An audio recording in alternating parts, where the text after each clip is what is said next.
Hello mga guys, kumusta po kayong lahat? Itutur ko lang po kayo sa aming kusina. So ito po ay bago. So tapos na ang aming kusina, pero hindi po namin ginagamit ito.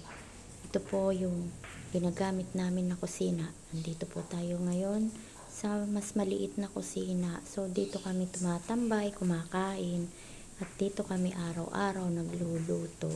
Ito yung ginagamit namin. So bagong-bago pa ang kusina. Yan po yung dati naming hinihintay na matapos.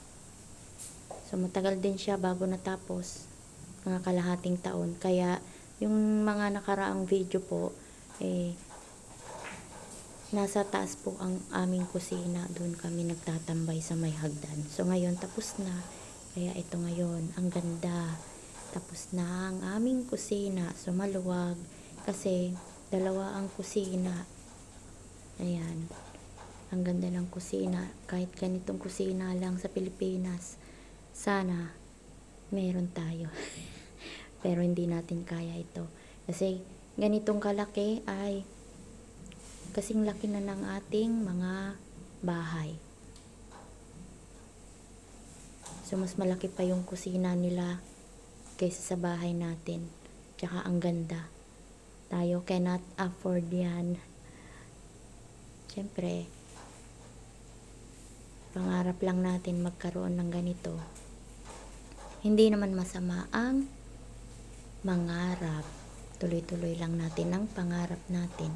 So, sa inyong lahat, salamat po sa inyong mga suporta.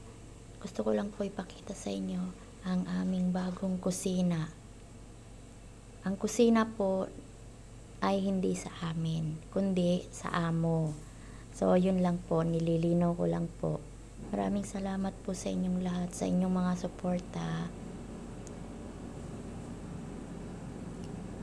So, ayan po. Hanggang dito na lang po. Maraming salamat uli at sa lahat ng mga OFW, mga kamamaji, mga kaibigan, mga supporters. Maraming salamat po sa inyong lahat. Magandang araw. Happy Sunday.